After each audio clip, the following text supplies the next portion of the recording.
across the world. And they now have partnerships not only with the PGA of America, but also the PGA of Great Britain, PGA of South Africa, and PGA of New Zealand, and also the CMAA, the Club Managers Association of America. So very reputable company. We've worked a lot with Ian.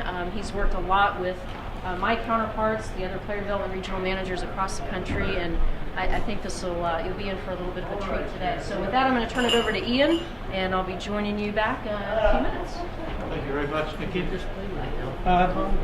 Firstly, thank you, Nikki, for inviting me. Thank you to Tom and his team, and thank you for staying around. As you can tell, I've not got an American accent, so without a mic, I'll try and talk a little slower. I can sign some. You can what? You can sign. As you can probably tell from my accent, I've got British parents, and that kind of gives me the right to have an opinion on any subject, even if I know nothing about it, I have no experience. So you'll see there's no salespeople from my company around because they gave up travelling with me because I'm inclined to insult the audience, so it's not good for sales. If I say something you think is wrong, please stop me. If you disagree, you can heckle. Your chairs are not wide in, I've got no buttons, so you're free to give me what you'd like to say. And I'd like that interaction. If you think I'm wrong, tell me, because I'm only going to learn from that.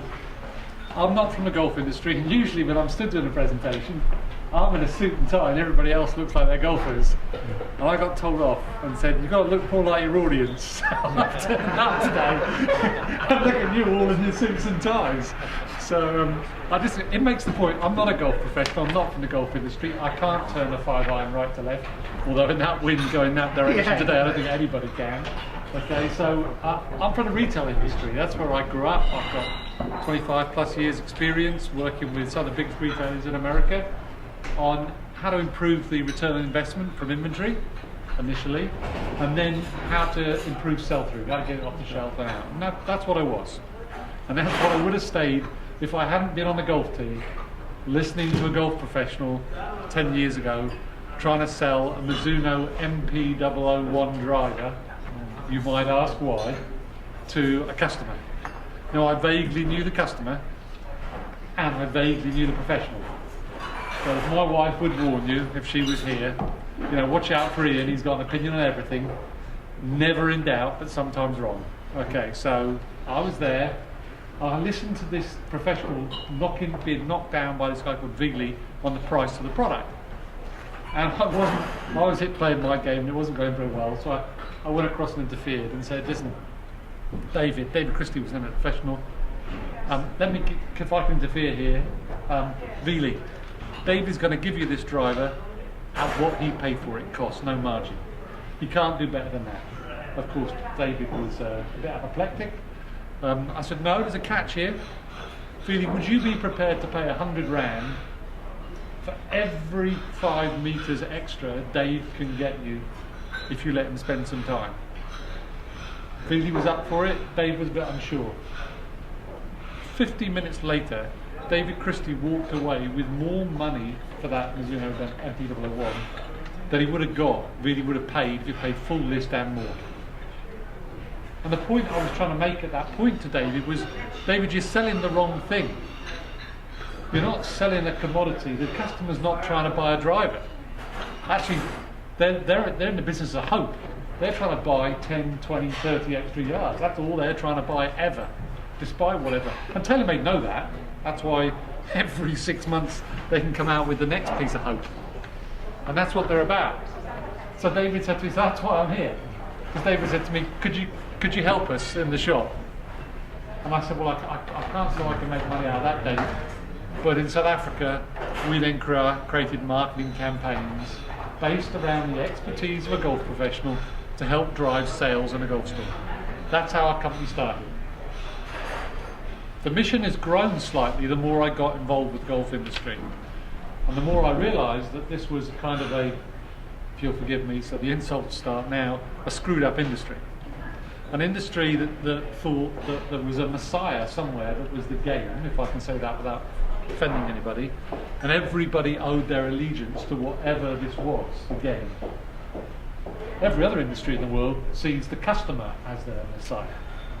In fact, this industry works off an elitist model and is still stuck with the heritage of that elitist model, saying, we have a golf course, if you're lucky, less people want me to, if you're lucky, join the queue and I might let you into play.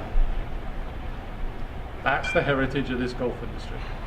So today I'm going to talk to you about some of the things we are doing with the industry around the world, including here in America. Nothing I'm going to tell you is theory. Everything I'm going to show you today is practical examples, but I'm going to have a number of opinions along the way.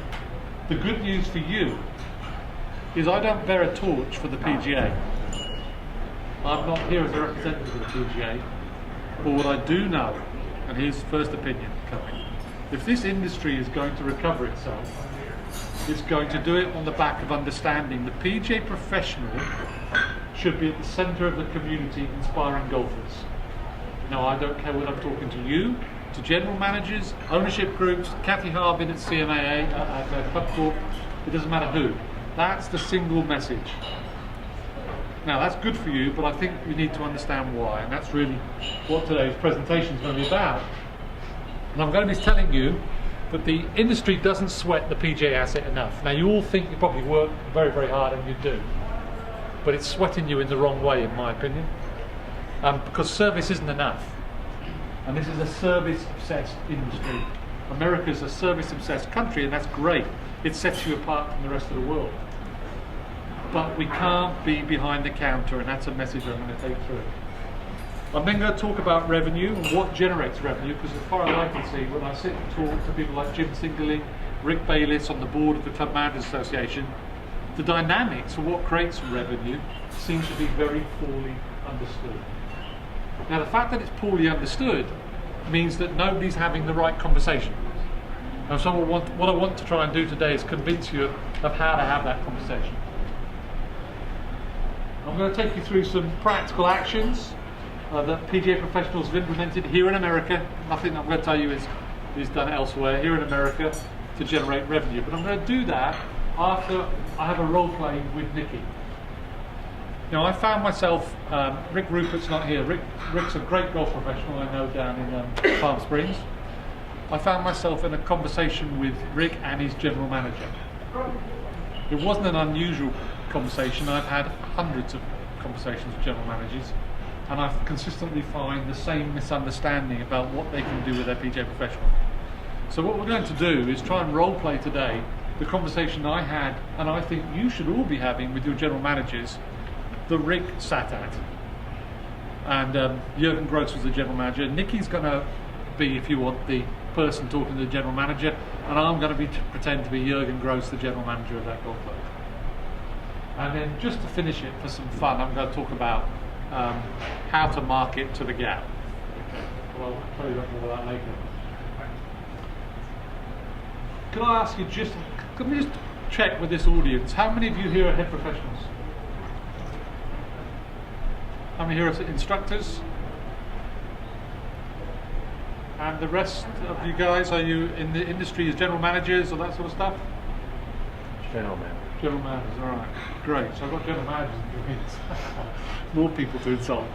Right.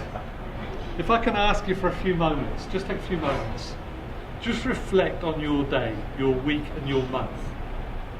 And I want you to think about what are the 5 activities that take up most of your time.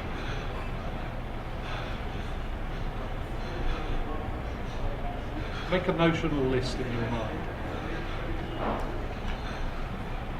Now, the reason I want you to do that is because I'm not going to run the workshop now, but I ran a workshop here in Southern California, and I run them around the country, where I try and get PGA professionals to list all the actions that they're involved in during a week or a month. And this came about because of a real experience of a PGA professional who contacted me and told me his contract was being terminated. He couldn't understand why. He worked from 7 till 7, 7 days a week. And as far as he can see, he was the most valuable person at that golf club. He was at a good golf club with a PGA professional son paying him. He gave me, in the end, he wrote down all his actions. When I looked at this list of 40 actions, I saw a problem. And here's how I want to think about the actions. any of those actions you've listed, there's two axes I would plot your action on. One is, what level of PGA skill was required to perform that action? Did it require those years of qualification? Did it require the talent you had? Then I'm going to look along the bottom axis and plot, okay, what was its impact on the golf club in terms of the revenues it generates? Now, when this gentleman, he had his four pages of foolscap, of which there were 42 actions, he plotted them on here. What he found was almost all his actions didn't require much PGA skill and didn't have much impact on revenue. And as you can clearly see, although it comes out as a little bit faded pink here, that's a bit of a red zone for a PGA professional to be in. And he actually had, and golf instructors are lucky, he had no actions in the top right. High degree of PGA skill required, big impact on the revenues of the golf club. Now, before instructors start nodding their heads, I've now done this workshop where I've had now over 2,000 professionals fill in a list of their key activities and put them on there. What I find is people who are doing instruction have an inclination to put it up here. High amount of PGA skill required, not sure it has much impact on the facility's revenue, it's good for my pocket. That tends to be something I hear. And by the way, Rick Bayliss, who heads up the CMAA, when I was talking to him about instruction, he said, yeah, we don't place much focus on it here. That's only lining the PGA professional's pocket at his golf club in Florida. So there's on the other side, the general manager's viewing it that way. And in fact, if I take a heat map of those, this was done when we had 1,200 professionals who filled in their forms.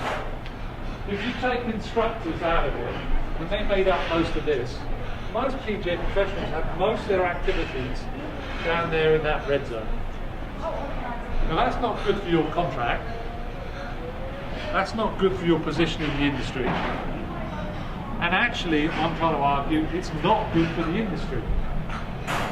Because if you're not committed to generating revenue, then who is?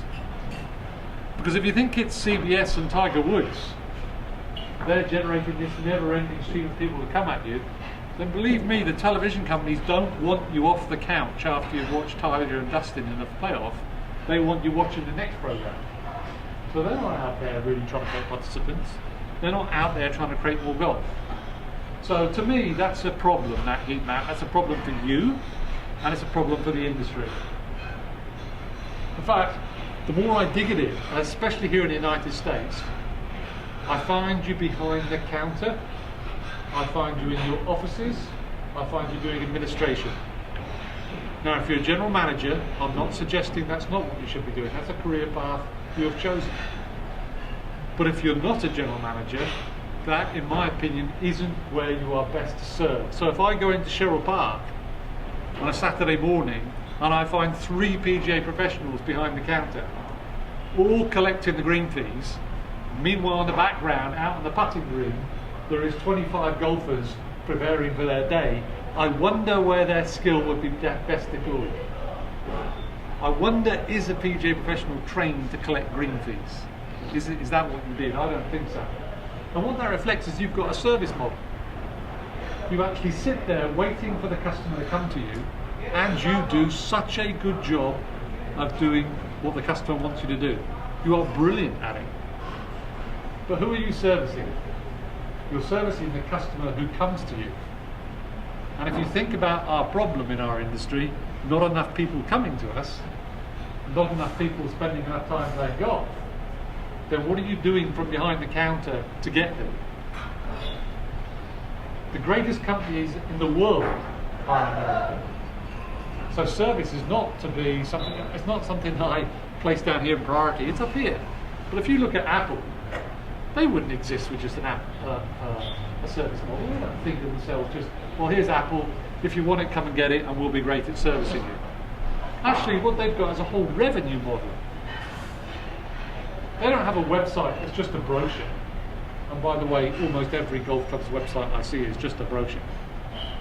There's no engagement in it. It's like, here I am, come to me if you want to. They have a website that changes dynamically at least once a week and is there, it's got lots of theatre. Now, is there something that's got more theatre than golf? I don't think so, and I'll end this presentation showing you how much theatre I think there is in golf. But actually, what Apple does is create theatre in its web space. It doesn't stop there, and there's some real parallels to Apple for you, by the way, to think about. What it goes on, it does, it's got a whole print and advertising effort that goes to the customer and says, here's the impact we can have on your life. Think about Apple's advertising. Think about an iPad advert.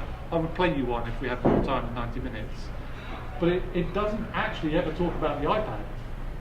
Teach a child to spell, learn a new language. It doesn't actually tell you about the device. It's talking to you about, hey, I'm here to inspire you to change your life. Think about golf. Think about golf. And last of all, it doesn't have a retail store anymore where you just go and lift it off. It's got experts. Experts who are getting hold of the customer and showing the customer how that product can change their life. That's a really well-defined revenue model operating right there. That's what we need in golf, because in golf we need to find ways to reach out beyond those people who come to our counter to those other people who can play the game, have played the game. We need more golfers playing more golf more often. So we need to have a revenue model. Yet if I go and visit most golf clubs and sit with the general manager and ask the general manager, what's your revenue model? They're not going to be able to define it. If I sit and talk to most head professionals and ask them, what's your contribution to revenue? They start talking about service. So we have to change a mindset. And as you can tell, I hope, it's a mission of mine. From that golf tee, our company has now got to the point where I think, wow, this industry is going the wrong way. It keeps sitting there. 2008, there's a recession. It'll all get better. It's not going to get better. So we need to get out there and help grow this golf game. And that needs to be the mission of people. And I get terribly frustrated, to show you I don't carry a torch for the PGA, when I can sit and listen to a PGA meeting and never hear you talk about the customer. And the reason I get passionate is you are the people that will deliver more golfers. A secretary or a general manager who has a food and beverage background isn't going to deliver more golfers. So any revenue starts with an understanding of the customer. Now again, I think the PGA have made this last year far too complex. They came out with a superb document for a great big corporate that was full of know your customer. It was about that thick. I don't know if any of you remember seeing it. I read it and it was full of great stuff. The people who put that together knew what they were doing. But I didn't understand that you guys are working in very difficult circumstances and there was much too much there. So let's make know your customer very, very easy.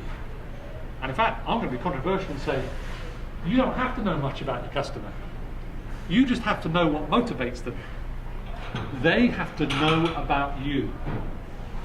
That's a mindset change I want us to get away from. Although I believe the customer is the person we will have to look to, the easiest priority for 2014 is to make sure more golfers know you and the impact you can have on their game. Okay. Because, and by the way, just to echo that, the dynamics of revenue are so poorly understood in this industry. So never mind you want the golfer to understand the impact you're going to have, let's worry about the general managers. Rick Bayless worries about his coaches, and Rick's a great guy, so I'm not being critical of Rick. He worries about his coaches lying in their own pocket. Well, actually, I've got statistics that show a golfer who's in a coaching program, or what I would call a game improvement program, will play in the 12 months after they enter that program at least 20% more golf than they did the previous 12 months. I've got statistics from South Texas, which I heard mentioned earlier, from several golf clubs that will prove that a golfer in a coaching program spends over 3 times more at their club than a golfer who's not in a coaching program, on average. How about that for a statistic? Why don't you all have those statistics? That should be in our language, in our conversation, and we should have those at your disposal. Now, I get people say, I can't believe people play 20% more golf afterwards. Well, actually, I don't understand how you can't believe it, because I'm just a regular guy. And the moment I had my first lesson, I wanted to get out on the golf course and prove it was working. So that in itself is already an incentive to go and play more. But I can give you those facts from the Congressional. So at the Congressional, Mike Leonhase is the General Manager or Chief Operating Officer at the Congressional. He's got the facts that actually I was able to then give to Rick. So those are facts you should have. I've got the facts from South Texas on that spend. I hate this. I'm going to break in the song, you know that. It's a karaoke deal. Yeah. So the facts are there for you. Yeah. The same with fitting. A fitted golfer with fitted irons, or a golfer who's bought a new driver that's fitted, will play more golf as soon as they bought the product. So those are the facts we need to get on top of. We need to be able to have that conversation with general managers to make sure they understand. So let's make this very easy. And we'll start by looking at the way we ask questions about our customers. Troon Golf. Anybody here from Troon Golf? Did I hear you? No, didn't hear that. Troon Golf is a great company, and again, I'm going to offend people from Troon. Anybody from Troon, I do offend here, but they ask the wrong questions. They're obsessed with service at Troon, and that's great, but it's a survival of the fittest. What they're hoping is if they provide such great service compared to the facilities next to them, people will keep coming back to Troon, and that's a strategy that works. But that's the Marriott approach to the world. Let me see, did you like my bed? Did you like my room? Was the service clerk good enough?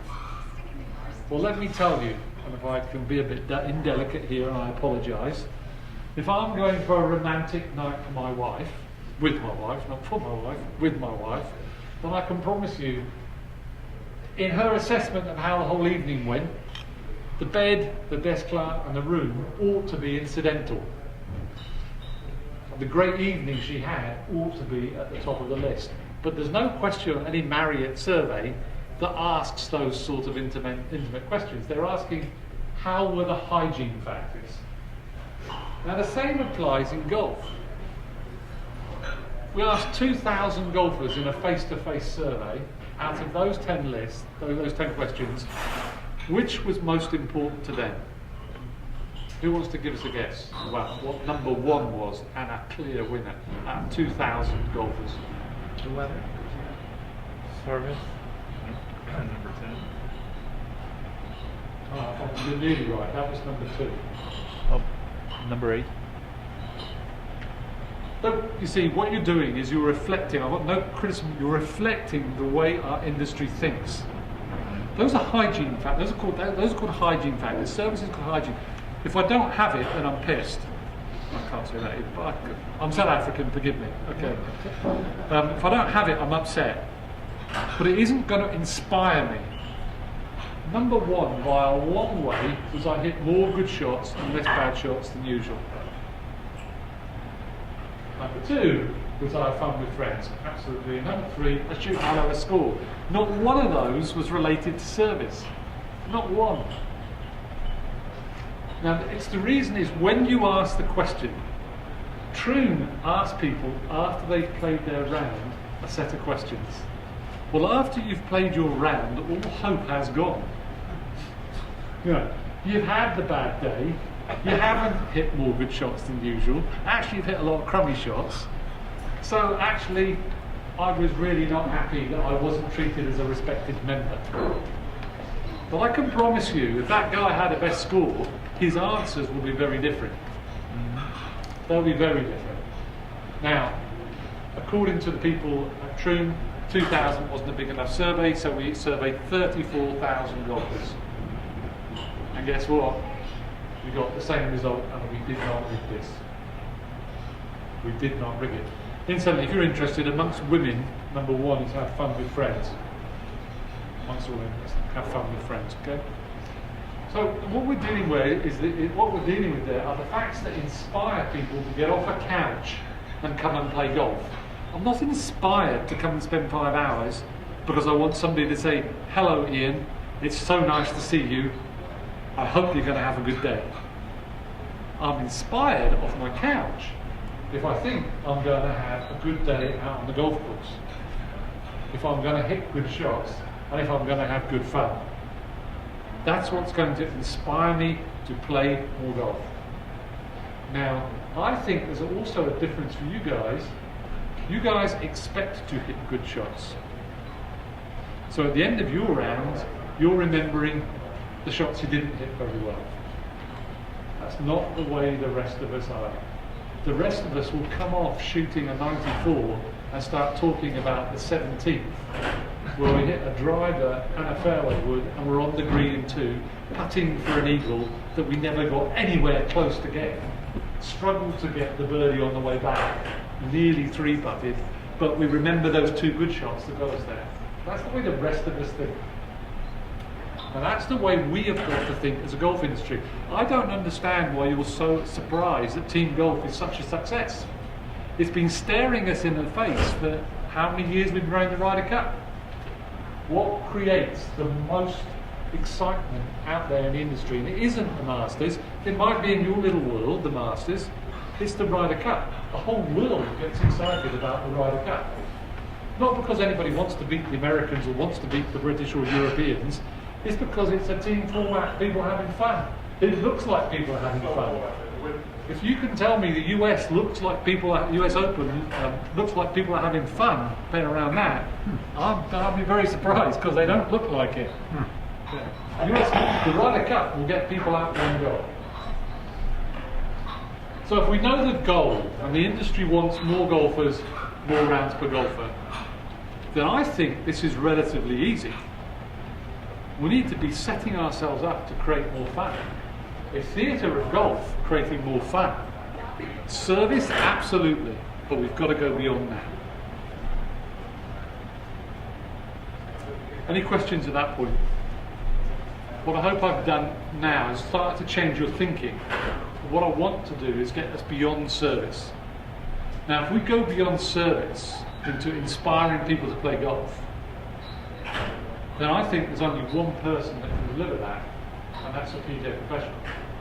And when I sat in front of Jürgen Gross, and that's the role play we're going to move to now, and he was asking me to say, okay, how can a PGA professional create revenue for me? I come from a mindset that says, from a mindset of my own experience of being with a PGA professional, my mindset of my experience of being with a PGA professional who helps me enjoy the game more. So the conversation you're going to hear now was not one where it's a manufactured conversation. It's a conversation that comes from my heart, somebody who has had PGA professionals inspire me to play more golf. So I'm going to ask Nikki now to start this conversation with me as the general manager. And the reason I'm doing this with Nikki is I want you to all start having more conversations with your management about revenue. And what I found in the first half of this year, is PGA professionals, I think, doubt they can start to have this conversation. But actually, we can have it. So rather than me tell you how to have the conversation, Nikki, who's in your midst, is going to have the conversation with me. And then, even if you don't want to do the conversation yourself, you've got someone local who can come and talk to your general manager. So Nikki, you can start with the... Can you have a seat, please? Oh, yeah. That's good. Well, Ian, thank you for making time to sit with me today. I know you're busy running our club here, but as your head professional, there's some things that I wanted to talk to you about, and I hope that we can have an open conversation. You know, I want to talk about the state of our industry, and I know, you know, you're well versed in that, but I didn't know if you were aware that, you know, PGA of America commissioned the Boston Consulting Group a couple of years ago, and through their studies and their surveys found that, you know, obviously our game has been declining for the last decade, but more importantly than that, there's millions of people out there that had tried the game but left. There's millions of people out there that want to try our game. And I think if we narrow down on that, I think that our facility is not immune to that. certainly the numbers are a little bit different when we talk about our club here, but I don't think we're immune to it. And I just wanted to have an open conversation with you and talk about some of the things that I've observed here at our facility, and maybe some of the things that I, myself and my staff can do to help that. So, I'm going to throw my notes here because I always get nervous when I meet with you. I want to start by just asking a couple questions because I've noticed over the past few years, I've been here at the club for 8 years, and I've noticed probably in the past 3 years especially that our membership has reduced, and I know for the first time we now have a waiting list of members trying to get out. And when I first came to the club, there was a waiting list to get in the club, and so there's certainly a big issue there. But can you share with me how many members we've lost in, say, the last year or maybe even 2 years? Right. Now, what surprised me in this meeting I had with Jürgen is he didn't know that figure. So he summoned his membership director to discover that they had lost 52 members in the last year. And when he, expressed, "Are you sure it's that many?" She said, "Well, it was 51 the year before." So it lost 103 members in 2 years. So 52, Nikki. Wow, that's even higher than I thought. Where are we in our membership level, and where do we want to be? What's our goal? Well, we're actually 125 members down. We need to, over the next 2 years, get that back. But I've told the board that the problem is we've got a gate at the front. And the sooner we get rid of that gate, the better it is. Okay, so 125 members. And what do you think our plan is to get there, and how can we all, as department heads here at the facility, how can we help in that plan and to reach that goal? Now, at that point, Jürgen didn't have a plan. So that was the question I asked Jürgen. He had no plan. He didn't even turn to Rick Rupert, who is a top PGA professional, and ask Rick Rupert, "Rick, what's your plan?" He then turned to me and said, "Have you got any ideas about how we can solve that problem?" Okay. As a PGA professional, growing the game is a passion of ours. That's what our association is built on. So that's very passionate for me. But I think it's important to understand that growing the game means more than just offering a complimentary clinic or our junior camp in the summer. It really means growing our business and growing the bottom line of this facility. And I think all of us here at the facility as department heads can work together. And I know, myself and my staff will lead that if we've got your support, which I know that we do. A couple of things. Obviously, bringing new golfers to the game is important. Whether that be juniors. I know, I've recognized in the last 5 years that a lot of our new members are younger. They're younger families. They're in their 30s. They're in their 40s. Both parents are working. The kids are very active, and I know I can speak to that for myself because that's the same situation I'm in. And I think we can start creating more programs to get the entire family involved. Because that way they'll see the value of the club, and it's not just the value to the husband or to the wife. It's the value of all 3 to 5 people in their family.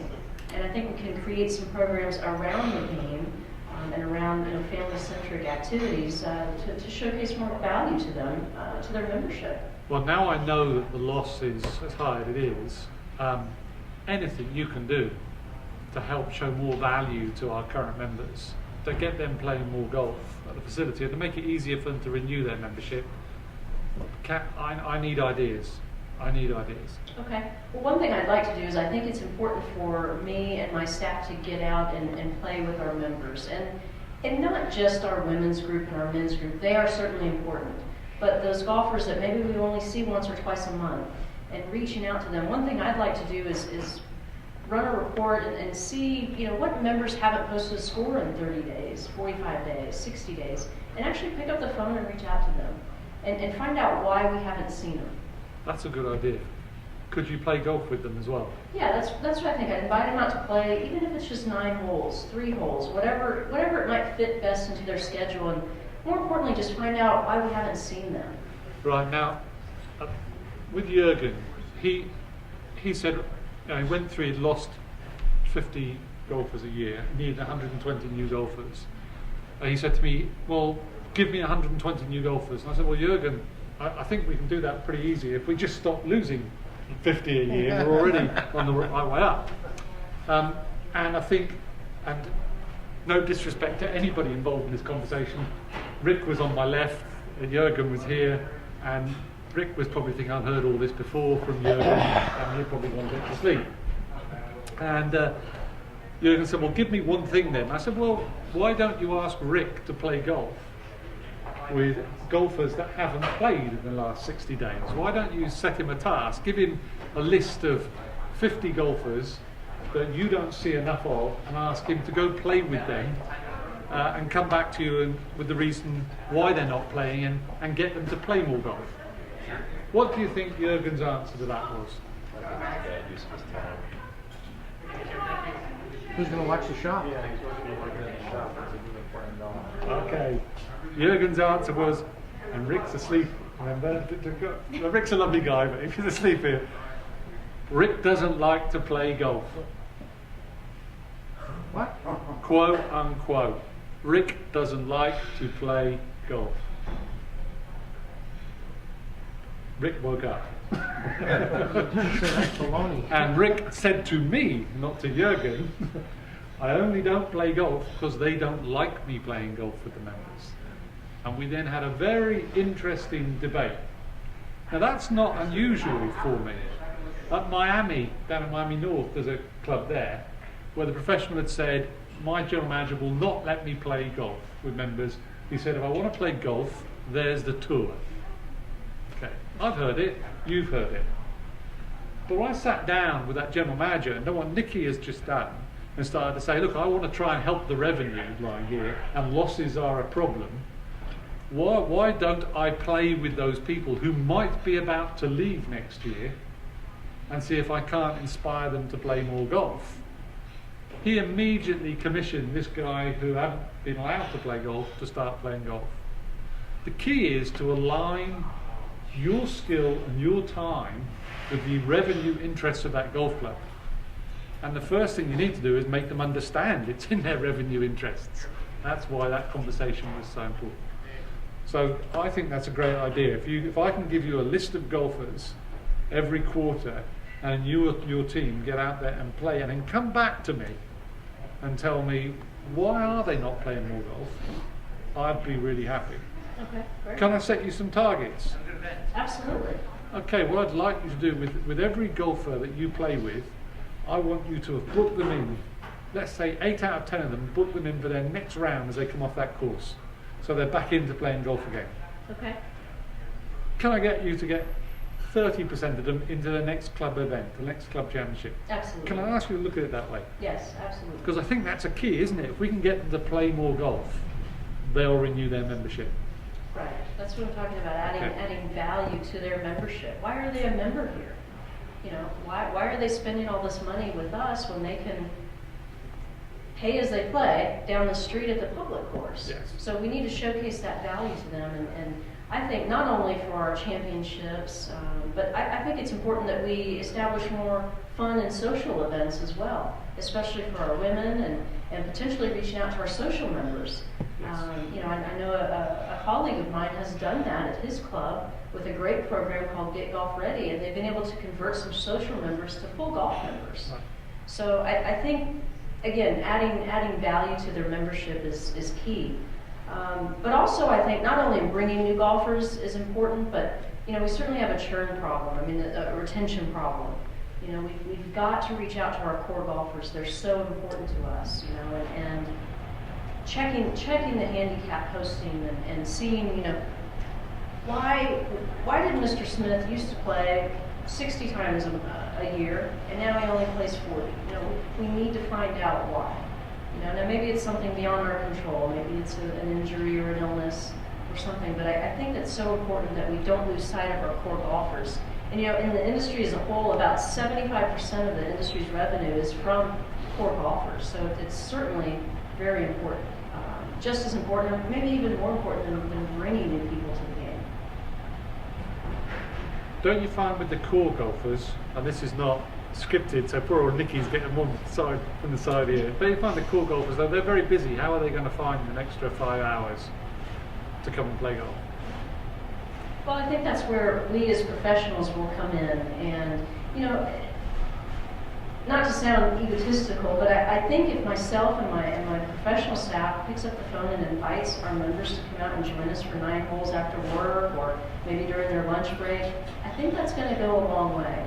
And we can probably do a better job of introducing new groups of members to each other and form new friendships, if you will, here at the club. And I think creating some more of those social activities and social events, not necessarily calling them tournaments, might go a long way to do that. What Nicky's talked about, What was the definition of core golfer? Their exact definition? do you know what? I hear so many different definitions of core golfers, but in every golf club there is a group of golfers who really keep that golf club going, don't they? They're there twice a week. They're in the bar, they're in the restaurants.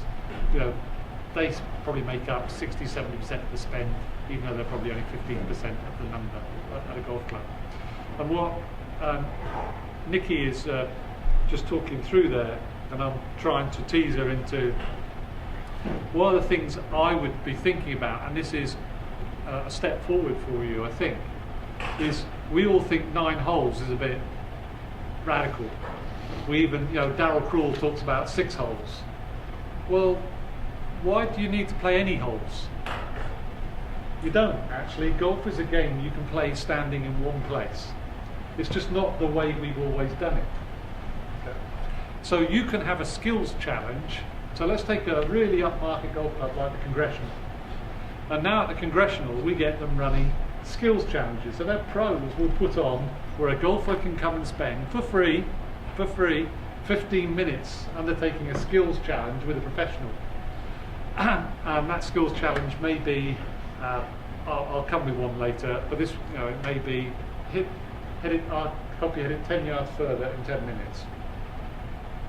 And what they found is those events were filled up. So people were coming down to the golf club to spend 15 minutes, not going out to play even 3 holes or 6 holes, just see how far they can hammer a ball with their professional. Then they went to the bar. If they're playing 5 hours, finding time for the bar was a bit difficult. But now I'm popping down to the golf course, I'm spending 15 minutes my pro, I can now spend an hour in the bar. So, people like the Congressional said, this won't work. They now run a schedule of skills challenges through the year. And I've just come from a presentation in South Africa with a pro at the Royal Cape who said, we don't understand my members, they're 65, they're into wealth preservation, they're not trying to hit the ball any further. So we persuaded him to run his first skills challenge, and I got an email on Monday of this week and arrived back in Dallas to say, well, the first one's full, and the captain of the club has been to him and said, this is a bit unfair. Why are only 40 players getting this benefit? Why can't he run 4 of those this week? Okay, so it can spin a bit the other way. But you see, golfers want to hit golf balls. And if they want to hit golf balls around the golf pro, then that's theatre for them. That's theatre. Cameron Doan at Preston Trail, that's a hell of an upmarket golf club in Dallas. And he was going to go buy a particular launch monitor, which I won't mention because it was here, and his club management said, and by the way, I'm very loyal to FlightScope because they're a South African company and they're next to my office in South Africa, so I'm very passionate about FlightScope.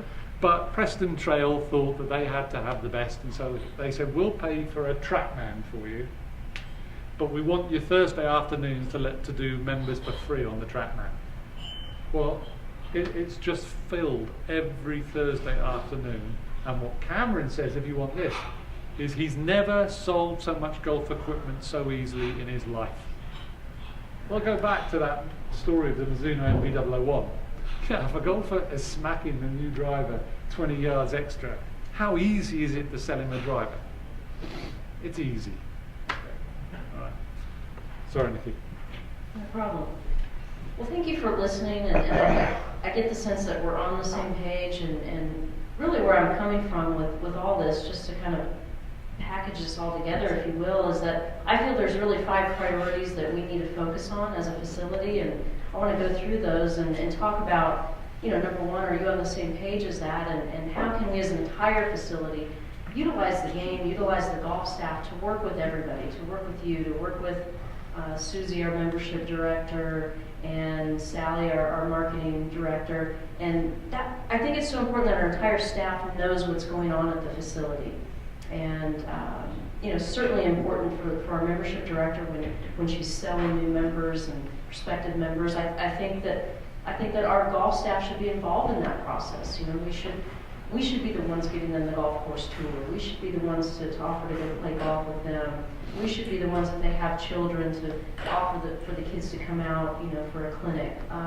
We want to be involved. So from the golf staff perspective, just know that we want to be involved, and I'd love to lead that charge. But some of the priorities, I've kind of broken it down to 5 areas, if you will. And we've talked about all this, but just to kind of wrap it up, retaining our core and getting those core golfers. I know we're at about 325 members, and I would venture to say that about 100 of those are really our core golfers. They're active in our men's and ladies groups. They're active in our tournament program. We have to take care of them. We have to nurture them. We can't lose sight of that and just assume that they're going to continue playing. And we have to activate those occasional golfers, those golfers that we may only see once or twice a month. And that goes back to reaching out to those that we haven't seen at the club in a while. And I think that's so vital. And it could be the reason that we've lost 125 members in the last couple of years. And those lapsed golfers, maybe it's spouses, maybe it's family members of our golf members that haven't tried the game. And here they are, a member of this beautiful club, and they haven't tried that. So I think that goes back to some of the programs that me and my staff can develop to create that interest and that excitement about the game. I'll stop you there. Yes. Carlisle Army Country Club had got itself into financial difficulties and needed to add over 100 members very quickly because it needed the capital. So it wasn't so much the membership fee, it needed the capital. And of course there's no quick fix, but I asked him, the general manager, had he contacted all the members that had left them in the last 3 years to see if any of them would want to rejoin. And he hadn't. So we put together a mail for him and actually got him to communicate with those members, and he got 20 odd people rejoin the golf club just from one mail to people who knew the golf club. Now what we eventually convinced him to do was to put those people back on his database so that they regularly got the communication about what was happening at a golf club. Why is it that when members leave golf clubs we treat them as being dead? It's a divorce. They're out. Yeah, it shouldn't be. It shouldn't be. They may even have gone to another club. Yeah. But we want to keep talking to them because their circumstances may change. If they see in the fun that's happening at the golf club, they see a change at the golf club, they can always come back. Okay. So to just wrap up, the last final 2 priorities in my mind, and we've talked about this, is adding value. Sharing that with our members and creating new programs. We talked about the number of families that we have, and perhaps we could have more parent-child fun events and family outings where we have the blow-up birdie balls out on the range, and we have a cookout, and I don't think we have to limit ourselves to just the 4th of July barbecue that we have or the summer junior camp. I think we can spread out these programs throughout the year, and I think that's going to go a long way. Perhaps even an after-school program for some of our juniors. And that goes into adding new golfers. That's certainly important, and we've mentioned a few things, whether that's reaching out to our social members or even our tennis members, going out to the pool in the summertime and talking about the game. And we do have our junior camps, reaching out to those parents that aren't playing, that are just dropping off the kids. Maybe my staff and I can work on having an adult clinic going on at the same time as the junior camp and junior clinic. Things like that. I think we have a lot of programs and a lot of ideas that I think we can begin to implement with your support, but I'd just like to know, is this along the same lines as you think that the vision of the club is, and how can we help? Well, we need 120 members.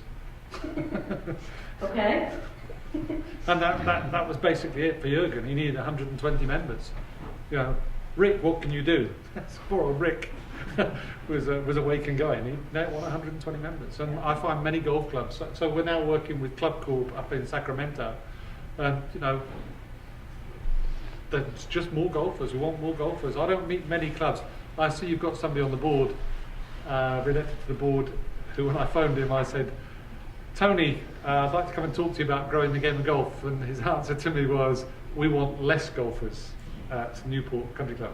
Well, you do get golf clubs like that, I accept. But most golf clubs I meet want at least more golf out of their current golfers, and most are worrying about getting more golfers in. Okay. Nikki picked another one there. Can I pick Chagrin Falls, Mike Heisterkamp. That's up in Cleveland. We were there with the general manager and discovered in a meeting together, all of us for the first time, Mike and the general manager, that of the applicants for membership at that golf club, there had been in the previous 12 months, this was now going back a year, previous 12 months there had been 25 applicants to join the golf club. And up in Cleveland, it's a bit different in Southern California, as you all know. Somebody doesn't apply to join the golf club, they apply to join several golf clubs and then make a choice out of which one they're going to join, because there's that much choice up in Cleveland at the moment. Well, they discovered, as we were going through that list of people, we were trying to find out why people hadn't, because out of his 25, get this number right, 12 had not converted to a check. What we discovered is 14 had converted to a check. Mike had played golf as part of the application process with 15, and 14 of them are converted. The others, none of them are converted. And that was just discovered by accident. So I keep going back to, it seems to me that as a profession, you're just not drawing in the facts about the impact you can make for a golf club or a golfer. They're just not there. You're not using them. So I find myself saying, Mike Heisterkamp at Chagrin Falls, contact him. That was that's what happened. Okay. So yes, I want you playing with all the new members we can possibly find, and I'll open the gates. Wonderful, wonderful. And I think we can utilize our current members. Maybe we can have a guest for the day and encourage them to bring their friends that aren't necessarily members, and it gives them a chance to kind of showcase their club, if you will. And I think if you're open to doing a couple of those a year, I think those might go a long way. Okay. Well, you put the plans to me, and I'll look at them. I will do that. Thank you for your time and your support. Thank you, Nikki. Now, Nikki, thank you very much. Now, Nikki's a bit hamstrung because the PGA at the moment is, in some ways, distancing itself from those figures that Boston Consulting Group created, and they feel they've been somewhat discredited. And I can understand that, because the Boston Consulting Group went on and said, and we'll create 20 million new golfers next year in all sorts of wild projections, which were rubbish. However, those figures may or may not be precisely accurate, but I use them all the time. I've not met a general manager or a board of a CMAA board that won't listen to what we tell them. Because on there are the key facts. Whether the numbers are exactly right or wrong doesn't really matter. When you get down to it, we all know these facts. We've just never had them empirically. We've got a churn problem in this industry. 3 times as many lapsed golfers as there are real golfers. Now, I've had people tell me that isn't true. So we went and did our own surveys. We went around shopping centres and asked people, do you play golf? Have you played golf? To find out what the ratio of lapsed golfers to actual golfers are. And it's between 3 and 4 all the time. Now, Mike O'Donnell told me, oh, I'm not sure about that, Ian. And I must admit to becoming a little irritated, so I put the phone down on him and said, hang on here, Mike, and walked around a very busy Starbucks, and you can tell I'm the sort of guy who's going to do this, and I asked every person in that Starbucks, had they played golf, do they currently play golf? Try it yourselves if you don't believe me. Try it at dinner parties. The ratio is 4 to 1. You have a churn problem.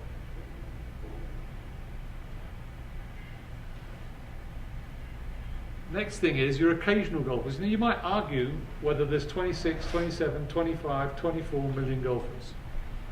Do the research yourself and find out how many of that number the NGF talk about play golf more than 3 times a year. Because I think about 3 times a year I would describe as occasional. Less than that is occasional. Now, ask people yourselves who are occasional, do you